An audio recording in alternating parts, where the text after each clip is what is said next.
معزز سامعین گرامی قدر، پے در پہ سفر کی وجہ سے طبیعت میں کچھ ناسازی کی وجہ سے خطبہ آج بیٹھ کر آپ لوگوں کے سامنے ادا کروں گا۔ سنت طریقہ خطبہ جمعہ کا کھڑے ہو کر ہی پڑھانا ہے۔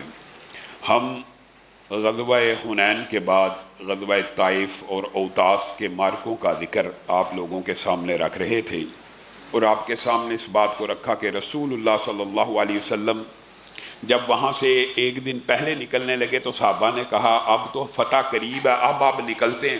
تو رسول اللہ نے کہا ٹھیک ہے، آپ کا مشورہ یہ ہے تو نہیں نکلتے۔ تو اگلے دن جب تیروں کی بوچھاڑ ہوئی اور رسول اللہ کے کل کے مشورے کے اوپر انہوں نے غور کیا کہ رسول اللہ نے کہا اب یہ کہاں جائیں گے، ہر طرف اسلامی ریاست ہے، ایک قلعہ کتنی کو دیر ان کو پناہ دے سکتا ہے، آخر ان کو یہاں سے نکلنا ہوگا۔ تو سارے کے سارے صحابہ نے اگلے دن رسول اللہ صلی اللہ علیہ وسلم کی رائے کو قبول کیا۔ ان غزوات کے اندر بھی بہت سے مسائل فقہی طور کے اوپر بھی اور بعض واقعات بھی سرسری ہیں جن کا احاطہ اس باب میں نہیں ہو سکا جب یہ واقعات کو بیان کیا جا رہا تھا۔ بہت سے واقعات، ان میں سے ایک واقعہ طلقاء کے حوالے سے، جو طلقاء کس کو کہتے ہیں، جو نئے نئے مسلمان ہوئے تھے اور غزوہ حنین میں شوق اور چاہت کی وجہ سے 2000 سے زائد لوگوں نے شمولیت اختیار کی، اور وہ آپ کو بتایا تھا کہ وہ سارے کے سارے بغیر ہتھیاروں کے رسول اللہ صلی اللہ علیہ وسلم کے ساتھ چل پڑے، اور انہی کی وجہ سے معاملہ اول جو گڑبڑ ہوا تھا، جو بھاگے تھے تو انہی کی وجہ سے ہوا تھا۔ تو یہ جب سفر میں تھے تو انہوں نے رسول اللہ صلی اللہ علیہ وسلم سے ایک مطالبہ کیا۔ نئے نئے مسلم تھے کہ اللہ کے رسول، مشرکین جب جنگوں پہ جاتے ہیں یا مشرکین جب رستوں پہ جاتے ہیں تو ان کے لیے ایک ذات انوات نامی ایک درخت ہے جہاں پہ وہ اپنے ہتھیاروں کو ٹانگ لیتے ہیں برکت کی وجہ سے، یعنی ایک ایسا درخت ہے جس کے اوپر ہتھیار ٹانگے جائیں تو ان کی جنگ میں مدد ہوتی ہے۔ تو اللہ کے رسول ہمارے لیے بھی ذات انوات مقرر کر دیجئے کہ ہم جنگ سے پہلے جائیں، اس کے اوپر ہتھیار لٹکائیں، یا دیگر احادیث میں دیگر اس کے مقاصد بھی بیان ہوئے۔ بنیادی طور پہ یہ ذات انوات مشرکین کا عقیدہ تھا کہ یہ باعث برکت ہے، ایک درخت ہے جو باعث برکت ہے۔ یہاں سے آپ نے اسلام کے سنہری اصولوں میں سے ایک اصول سمجھنا ہے کہ مخلوقات کے اندر تبرکات کا جو انداز بر صغیر پاک و ہند میں ہے، کیا وہ اسلام میں ہے یا نہیں ہے؟ رسول اللہ صلی اللہ علیہ وسلم کی ذات تو بابرکت ہے، علماء کی ذات بابرکات ہے، والدین بابرکت ہیں، اس میں تو کوئی شک و شبہ نہیں ہے۔ لیکن اگر کوئی بندہ یہ سوچتا کہ میری والدہ نے اس گلاس میں پانی پیا تھا، اب یہ گلاس باعث برکت ہو جائے گا، تو یہ بات درست نہیں ہے۔ یہ رسول اللہ صلی اللہ علیہ وسلم کی چند خصوصیات ہیں جو امت کے اندر کسی شخص کو حاصل نہیں ہے۔ باعث برکت ہونا تبرکات نبی کا اور عام مخلوق کے تبرکات کا فرق ہوتا ہے۔ ایک بات یہ سمجھنے کی ضرورت ہے کہ رسول اللہ صلی اللہ علیہ وسلم کا استعمال کیا ہوا پیالہ تو باعث برکت ہوگا، لیکن آپ کے والدین کا یا علماء کا اگر آپ اس کو تبرکن یہ سمجھیں گے، ویسے یہ بات آئی ہے ضمنی طور پہ تو علماء کا لوگ جھوٹا پانی پیتے ہیں ان کی زندگی میں، ان حوالوں سے بعض ثبوت قرآن و سنت سے ملتے ہیں کہ اس طرح دعا لے لینا والدین کی، علماء کی، بزرگوں کی، یہ جائز اور درست بات ہے۔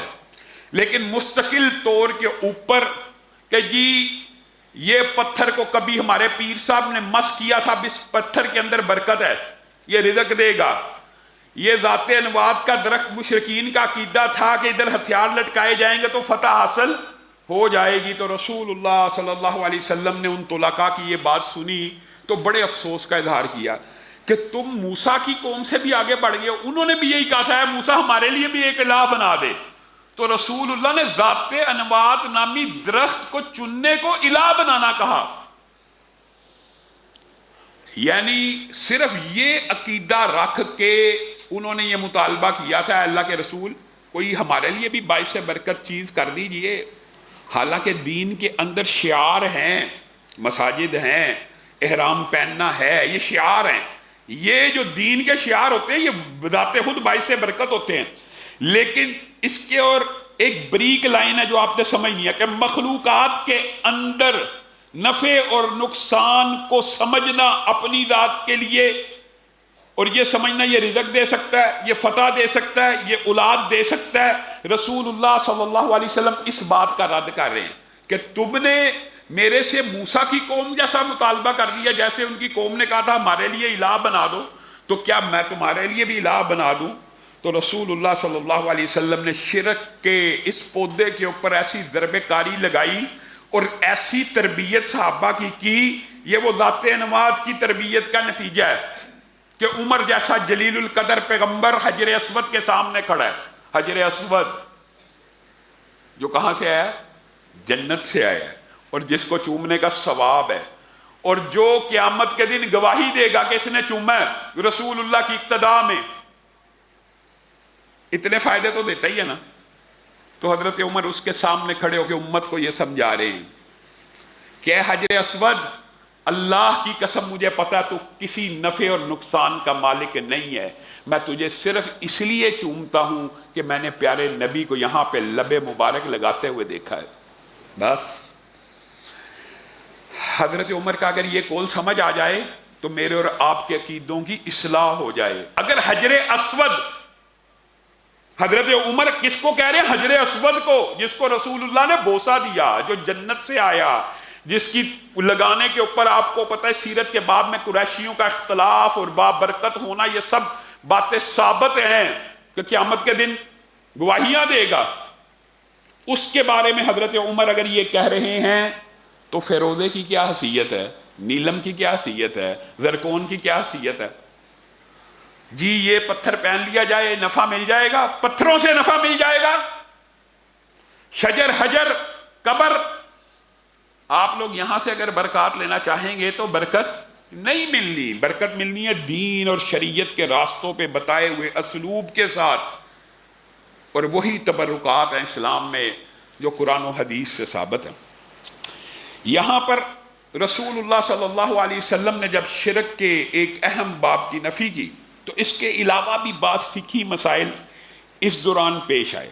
ان میں سے ایک مسئلہ یہ بھی تھا کہ اول اسلام میں ہجڑوں کو، آج کل قدرتی بات ہے کہ یہ ٹاپک بھی معاشرے میں عام ہے، ہجڑوں کو عورتوں کے پاس جانے آنے کی اجازت تھی اسلام کے اندر بھی۔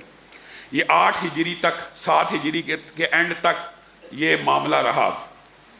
رسول اللہ صلی اللہ علیہ وسلم ان کی عورتوں میں بے رغبتی کو دیکھ کر ان کو عورتوں کے پاس جانے آنے کی اجازت دے دیتے، لیکن اس غزوے میں ایسا ہوا کہ ام سلمہ کے پاس ایک ہجڑا بیٹھا ہوا تھا، اور اس نے عبداللہ بن امیہ کو کہا غیلان کی بیٹی، کل جنگ کرو گے تو اس کی بیٹی کو اپنی باندی بنانا، وہ بڑی خوبصورت ہے، اور اس کے نقش و نگار کو عربی زبان میں شاعرانہ انداز میں اس طرح بیان کیا کہ جس سے جذبات انگیخت ہوتے ہیں۔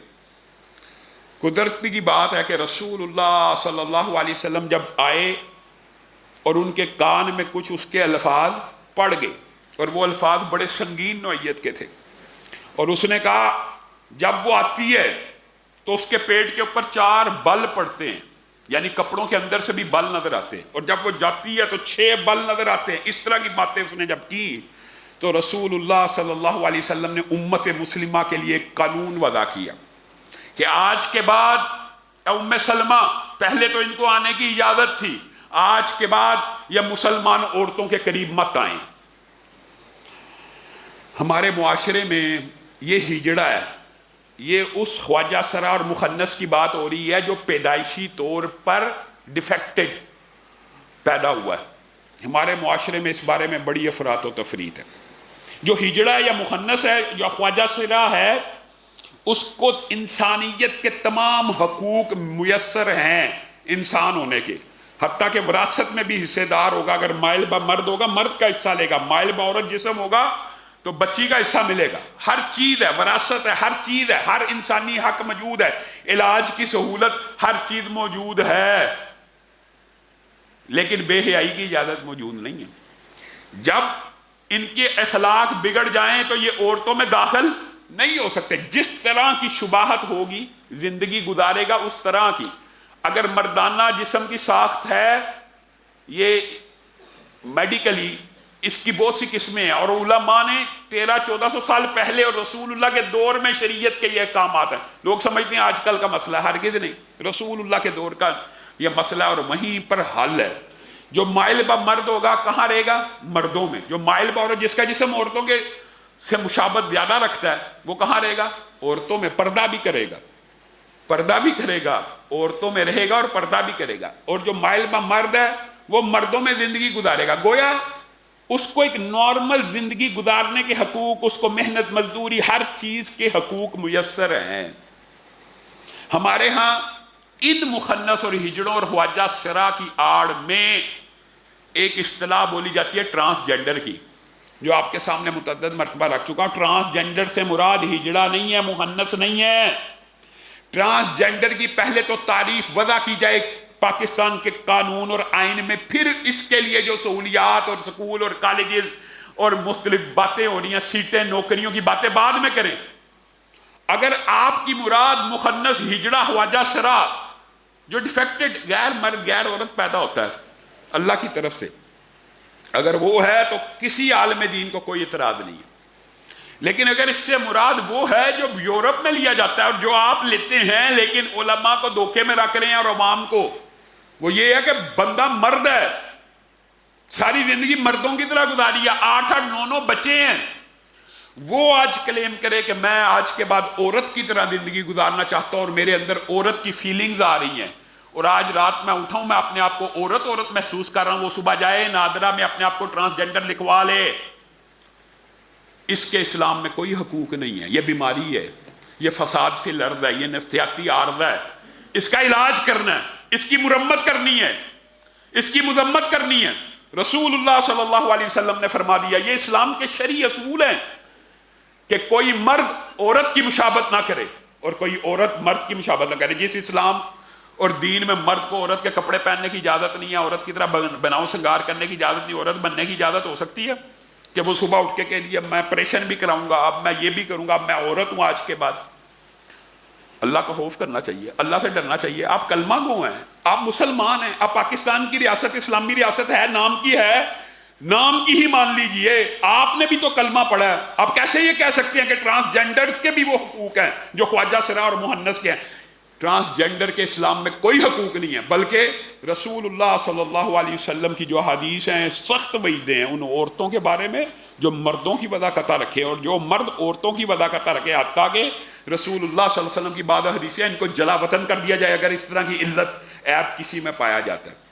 تو ایک بات غزوہ حنین میں یہ بھی اور اس کے بعد کے مارکوں میں یہ بھی ملتی ہے، رسول اللہ صلی اللہ علیہ وسلم نے منع فرما دیا مخنث کا اور ہجڑوں کا عورتوں کے پاس آنا جانا، کیونکہ وہ گفتگو میں لچر پن، جذبات سے آ رہی، کوئی احساسات نہیں، تو دوسروں کے جذبات بھڑکانے کے لیے رسول اللہ صلی اللہ علیہ وسلم نے ان کی عورتوں میں آمد و رفت کو منع فرما دیا. یہیں پہ اس سے پیچھے کچھ شادیوں کے ابواب بھی گزرے، لیکن بات آئی ہے تو فقہی ابواب کے لحاظ سے ایک بات آج آپ نے یہ بھی سمجھنی ہے. عصر حاضر میں اور بہت سی عدالتوں میں آج کل یہ مسئلہ بھی بڑا ڈسکس ہو رہا ہے اور اسلام کے اوپر طنز اور تشریح کی جاتی ہے، انا للہ و انا الیہ راجعون، کہ یہ دیکھیں جی اسلام میں جی کم عمری کی شادی ہے، اسلام کم عمری کی شادی کو قبول کرتا ہے، اسلام ہے، مولویوں نے جی یہ کر دیا وہ کر. ایک بات یاد رکھیے گا، نکاح اور رخصتی یہ جو اعمال اسلام میں ہیں، نکاح کے بعد رخصتی کا ہو جانا، اس کا تعلق عمر کے ساتھ نہیں ہے، سرے سے نہیں ہے. آج اگر یہ بات سمجھ آ جائے تو مسئلہ حل ہو جائے گا. اس کا تعلق عمر کے ساتھ ہے ہی نہیں، اس کا تعلق استعداد اور صلاحیت کے ساتھ ہے. اگر ایک بندہ 22 سال کی عمر میں بھی جماع کے قابل نہیں ہے اور اس میں صلاحیت اور استعداد نہیں ہے، وہ 30 سال کا بھی ہو جائے اس کا نکاح نہیں ہونا چاہیے. ایسی بچی وہ چاہے 20 22 30 برس کی ہو جائے، جس میں جماع کی صلاحیت نہیں ہے، استعداد نہیں ہے، اس کی 30 سال میں بھی نہیں ہونی چاہیے. اور اگر کسی میں استعداد ہے، وہ 14 سال کی عمر میں بالغ ہو جاتا ہے، 13 سال کی عمر میں بالغ ہو جاتا ہے اور صرف بالغ ہونا شرط نہیں ہے، استعداد ہونا بھی شرط ہے، صلاحیت ہونا بھی شرط ہے. تو اس کی شادی 13 سال میں بھی ہو سکتی ہے، 14 سال میں بھی ہو سکتی ہے. آپ کو کیا مسئلہ ہے؟ ان ججوں کو اور اس معاشرے کو یہ بات سمجھ نہیں آتی کہ یورپ کی 90% سروے دیکھیں، 90%. اب تو گوگل ہے نا، اب کوئی ممبر کے اوپر بیٹھ کے 19-20 بھی حقائق پیش کرے تو آپ چیک کر سکتے ہیں. چیک کیجئے، اٹھائیے. یورپ کی 90% بچیوں کا انٹرویو ہوا اور ان سے پوچھا گیا آپ نے اپنی ورجینٹی کب لوز کی؟ 90% بچیوں نے کہا 13 سال کی عمر میں. 90%. آپ کو یہ معاشرہ قبول ہے؟ تب آپ کی وہ کم عمری کی حس نہیں جاگتی، تب آپ کو کم عمری کے تعلقات کے اوپر جو زنا ہے اس کے اوپر آپ انگیخت نہیں ہوتے. 16 سال کی بچی نے نکاح کر لیا، اس کے خلاف پرچے کے آرڈر دے دیے. یہ آپ کا دین اسلام ہے؟ اللہ کے بندو، اس کا تعلق استعداد اور صلاحیت سے. اور یہ کوئی پرانی ماضی کی باتیں نہیں کر رہا. آج بھی ہمارے معاشرے کے اندر اگرچہ انسانی جسم کے ارتقاء کے مختلف مراحل ہوتے ہیں اور آج وہ مراحل سابقہ ادوار سے کچھ تخیر کا شکار ہیں، لیکن آج بھی ہمارے اس معاشرے، دوسری باتیں چھوڑے، بر صغیر پاک و ہند میں بھی 13-14 سال کی بچیاں بالغ ہو جاتی ہیں. آج بھی یہ مثالیں موجود ہیں، 13 سال کی بچیوں کی، 12 سال کی بچیوں کی بالغ ہونے کی. آپ اگر یورپ کا اس حوالے سے صرف ایک تجزیہ آپ آج سرچ کریں نیٹ کے اوپر، آپ حیران رہ جائیں گے. ایک دفعہ ٹی وی کے اوپر پروگرام تھا تو اس حوالے سے میں نے سرچ کی، میں حیران رہ گیا کہ اس دور میں، پرانے دور کی بات نہیں ہے، آج کے جدید دور میں 9 سال کی بچی نے بچہ جنا ہے حرام کا. 9 سال کی بچی. اٹھائیے نیٹ، سرچ کیجیے. اور ان کو اعتراض یہ ہے کہ جی اسلام میں اس چیز کی اجازت ہے. بھائی اللہ رب العزت نے قرآن پاک میں یہ بات بھی یاد رکھیے گا، نکاح کا ہونا اور رخصتی کا ہونا دونوں چیزوں میں فرق ہے. نکاح والدین اپنے بچے اور بچی کا کسی بھی عمر میں کر سکتے ہیں، لیکن آگے فقہ کا ایک باب شروع ہوتا ہے، خیار البلوغ. خیار البلوغ کہ بالغ ہونے پہ بچے اور بچی کو اختیار ہوتا ہے کہ والدین کا کیا گیا نکاح جاری رکھنا یا معطل کر دینا ہے یا انکار کر دینا ہے. یہ فقہ کا ایک باب ہے. عربوں کا جو کلچر تھا اس میں یہ سسٹم تھا، آج بچہ پیدا ہوا، فلاں کے گھر بچی پیدا ہوئی تو عرب والدین کہتے تھے میں نے اپنے بچے کا نکاح تیری بچی سے کر دیا. یہاں پہ ایجاب قبول کون کر رہا ہے؟ ولی کر رہے ہیں. نکاح ویلڈ تھا، نکاح ویلڈ ہے. اور قرآن پاک کی سورۃ طلاق کی آپ 4 آیت پڑھ لیں، یہ ان کو بڑی عجیب لگتی ہے. واللہ یئسن من المحیض، اللہ رب العزت نے ان عورتوں کا بھی ذکر کیا جو حیض جن کے ختم ہو چکے ہوں بڑھاپے کی وجہ سے. اور واللہ لم یحضن، اور وہ بچیاں بھی جن کے حیض آئے نہ ہوں ان کی اللہ تعالیٰ نے عدت بیان کی ہے طلاق کی 3 ماہ. اگر نکاح جائز نہیں تو عدت کیوں بیان ہو رہی ہے؟ بات سمجھ آئی ہے؟ ہاں، ان کی رخصتی جائز نہیں ہے. باپ نے بچہ اور بچی کا نکاح کر دیا، رخصتی کب ہوگی؟ جب استعداد اور صلاحیت پیدا ہو جائے گی. گویا نکاح کا تعلق صرف استعداد اور صلاحیت سے ہے، اس کا تعلق عمر سے ہے ہی نہیں. تو ان ججوں کو بھی اچھا. اور اگر اس حوالے سے آپ اسلامی شریعت کا مطالعہ کریں تو رسول اللہ صلی اللہ علیہ وسلم کا اپنا ایک نکاح امی عائشہ سے 6 سال کی عمر میں ہوا اور ان کی رخصتی کب ہوئی؟ 9 سال کی عمر میں. حضرت عبداللہ بن عمر بن العاص اپنے والد سے 11 سال چھوٹے تھے، صرف 11 سال. امام دارقطنی نے اپنی کتاب حدیث میں یہ بات لکھی ہے کہ میں نے ایک ایسی نانی کو دیکھا جو 18 سے 19 برس کے مابین تھی. 9 سال کی عمر میں اس نے بچی کو جنا اور اس کی بچی نے پھر 9 سال کی عمر میں بچی کو جنا. یہ پرانی باتیں کئی مرتبہ لوگوں کو لگتی ہے یہ شاید اس دور میں جلدی بلوغت تھی. ظاہر ہے ہر 5 صدیاں پہلے 500 سال بعد جو انسان کی جسمانی ساخت کے اندر کچھ تبدیلیاں تو رونما ہوتی ہیں. لیکن آج کل بھی آپ دیہاتی ماحول میں چلے جائیں تو 12-13 سال کی بچیاں بالغ ہو رہی ہیں. یہ کوئی انوکھی راکٹ سائنس نہیں ہے. میں نے آپ کو کہا ابھی آپ جا کے گوگل اٹھائیں, آپ کو حرام کے رشتوں کے اوپر اعتراض نہیں ہے. حلال کے رشتے پقیدہ مطہر باپ نے 18 سال کے بچے کے ساتھ 16 سال کی بچی کی شادی کی ہے, عدالت نے جناب فیصلہ کر دیا کہ یہ جی نکاحی باطل ہے. بتائیے. تو یہ جو فقہی ابواب رسول اللہ صلی اللہ علیہ وسلم ساتھ ساتھ وعدے کرتے گئے, دین اور شریعت کے جو احکامات ہیں وہ کسی جج کے یا عدلیہ کے کہنے سے نہیں بدل سکتے. ہاں تدبیری طور کے اوپر, اور یہ بھی میں بتاؤں یہ علاقے تو علاقے کے مسائل ہیں. شہروں کے اندر بعض اوقات ریشو آپ دیکھتے ہیں کہ بلوغت بعد میں ہوتی ہے, دیہاتوں میں جلدی ہو جاتی ہے, اور کئی مرتبہ دیہاتوں میں بعد میں ہوتی ہے شہروں میں. تو یہ علاقائی کلچر کا حساب ہوتا ہے. آپ آج بھی پٹھانوں میں چلے جائیں یا دیہاتوں میں چلے جائیں, 15 سال کی بچی کی شادی کو معیوب سمجھا ہی نہیں جاتا, 16ویں سال میں وہ اس کا بچہ بھی ہو جاتا, کوئی عیب نہیں, کوئی حرج نہیں. تو شریعت میں یہ جو شادی کا تعلق ہے یا رخصتی کا تعلق ہے یہ استعداد اور صلاحیت سے ہے. اور اگر ان کو یہ ہماری بات سمجھ آ جائے بھائی صلاحیت اور استعداد تو اگر 20 سال 30 سال 40 سال کی عمر میں بھی نہیں ہے تو اس کا بھی نہیں ہونا چاہیے. تو اگر ہے تو 14 16 17 18 سال کی عمر کا بھی ہو جانا چاہیے. لیکن یہ بات ضرور ہے ہاں کہ اب جس طرح کے حالات اور ماحول ہیں بچوں کی اور بچیوں کی اچھی تربیت کے لیے ان کو کچھ موقع دینا چاہیے. لیکن یہاں تک بھی نہیں ہونا چاہیے کہ بچہ کیریئر بنا رہا ہے, بچہ کیریئر بنا رہا ہے, بچہ کیریئر بنا رہا ہے, بچی کیریئر بنا رہی ہے, بچی پڑھ رہی ہے, بچی کیریئر بناتے بناتے بچی اور بچے کے کریکٹر کا جنازہ نکل جائے, جیسے یورپ میں نکل چکا ہے. 13-14 سال کی بچیاں یورپ میں, امریکہ میں, وہاں پہ غلط تعلقات استوار کر لیتی ہیں. 90% آپ اٹھا لیں سروے جتنے بھی ہیں آپ دیکھ لیں. تو ہمارے جو خاندانی نظام کو بھی رسول اللہ صلی اللہ علیہ وسلم یہ نہیں کہ غزوات کے اندر ان چیزوں کو بھی ایڈریس کرتے رہے.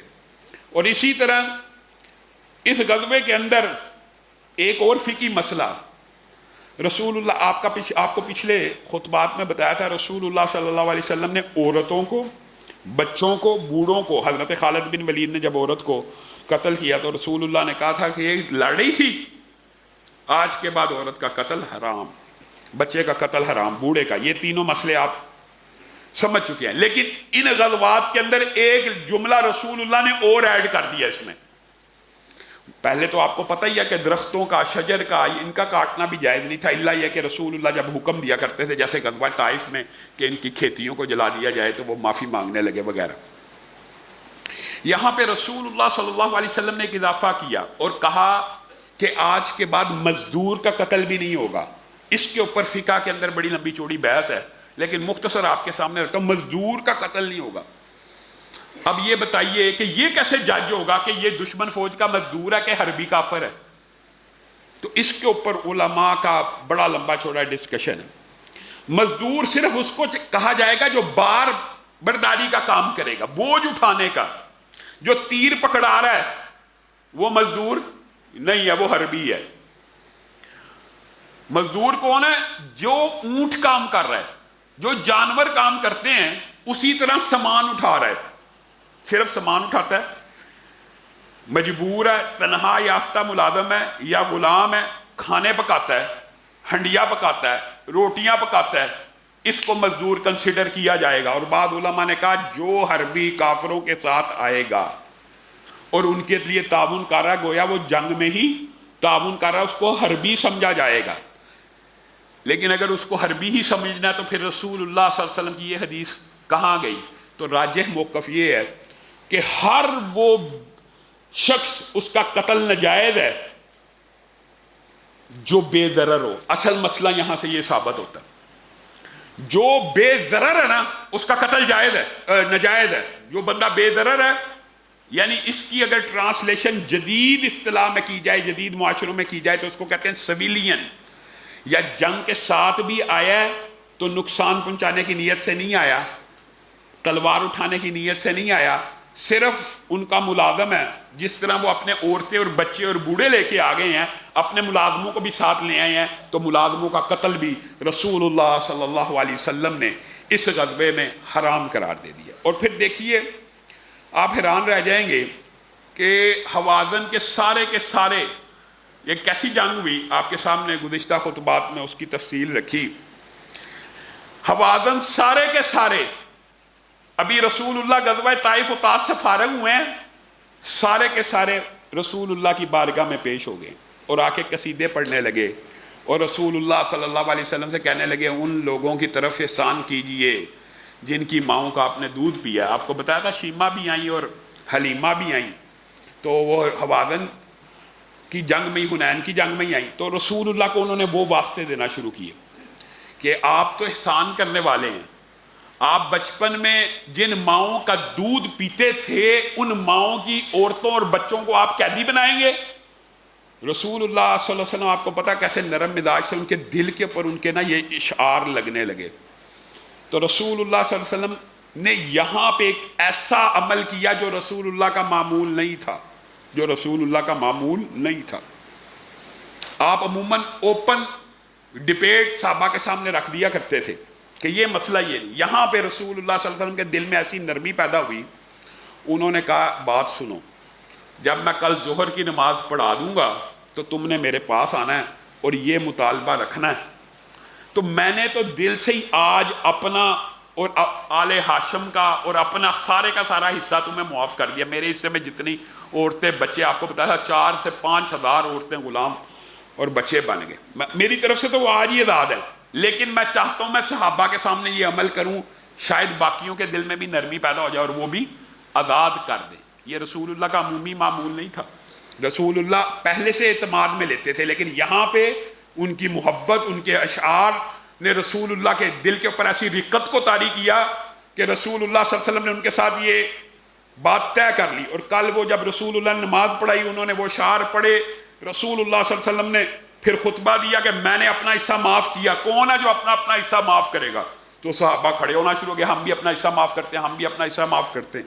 اقرا بن حابس اور عیینہ بن حسین اور عباس بن مرداس، ان 3 لوگوں نے اپنا حصہ معاف نہ کیا۔ تو رسول اللہ صلی اللہ علیہ وسلم نے ان کے بارے میں کہا کہ ایک ایک عورت، ایک ایک بچے، ایک ایک غلام، ایک ایک خادم کے بدلے میں بیت المال سے ان کو 6 اونٹ ادا کر دو۔ تو گویا آپ یہ دیکھیے کہ وہی جنگجو جو کچھ دن پہلے حنین کے اندر رسول اللہ صلی اللہ علیہ وسلم کے اوپر تیروں کی بارش برسا رہے ہیں، آج رسول اللہ صلی اللہ علیہ وسلم کے سامنے اپیل لے کے آئے ہیں۔ 5-6 ہزار قیدی کون چھوڑتا ہے؟ رسول اللہ صلی اللہ علیہ وسلم نے ان کے ایک مطالبے کے اوپر جب یہ قیدی چھوڑے، پورے کا پورا حوازن قبیلہ جو باقی تھا اسلام کو قبول کر لیا، پورے قبیلے۔ ابھی چند دن پہلے جنگ ہو رہی ہے اور آج یہ عمل دیکھ کر پورا قبیلہ مسلمان ہو رہا ہے۔ اور جب ثقیف کو پتہ لگا کہ حوازن کے لوگ تو مسلمان ہو گئے ہیں، وہی دونوں حوازن اور ثقیف کی جنگ تھی ساری حنین کی، تو حضرت عروہ بن مسعود ثقفی بھی اسلام کو قبول کرتے ہیں اور یہ وہ عظیم شہید ہیں۔ یہ دیکھیں ان کا اسلام کو قبول کیا، ابھی اپنے قلعے میں اسلام کی دعوت لے کے جا رہے ہیں، ایک تیر لگا، شہید ہو گیا۔ یہ اللہ تعالیٰ کی عطا ہے۔ اور آپ کے سامنے گزشتہ خطبے میں بھی یہ رکھا تھا کہ درید بن سما جو نہیں تھا لڑنا چاہتا، وہ کفر کی حالت میں مر گیا، اور مالک بن عوف جس نے پوری جنگ لڑی اور جو سپہ سالار اور جرنیل تھا، رسول اللہ صلی اللہ علیہ وسلم نے پیغام بھیجا اور پہلے دعا بھی کی، اللہ تعالیٰ ثقیف کو بھی مسلمان کر کے لے آ۔ اللہ ثقیف کو بھی مسلمان، اور اہل طائف کے ساتھ یہ عجیب رسول اللہ کا محبت والا تعلق رہا ہے، ان کے لیے رسول اللہ دعائیں کرتے رہے۔ اور ایک ساتھی نے کہا مالک بن عوف کو بھی معاف کر دیا جائے گا، وہ جس نے پوری حنین کی جنگ میں سپہ سالاری۔ رسول اللہ صلی اللہ علیہ وسلم نے کہا اللہ کی قسم آئے گا اس کو بھی معاف کر دیا جائے گا۔ اور بلکہ رسول اللہ صلی اللہ علیہ وسلم نے ایک صحابی سے پوچھا، ایک صحابی نے رسول اللہ صلی اللہ علیہ وسلم سے پوچھا اس کو بھی مال ملے گا؟ تو رسول اللہ نے کہا جاؤ اس کو پیغام پہنچاؤ، اگر وہ آج اسلام قبول کرے گا اس کو 100 اونٹ دیے جائیں گے۔ مالک بن عوف بھی آ گئے اور رسول اللہ صلی اللہ علیہ وسلم کے ہاتھ کے اوپر اسلام کو قبول کیا۔ انسان جب سہیل بن عمر، صفوان بن امیہ اور ان جیسے صحابہ کے اسلام کو دیکھتا ہے، خالد ابن ولید، تو بندہ حیران و ششدر رہ جاتا ہے کہ چند دن پہلے پوری کی پوری حنین کی جنگ، پوری کی پوری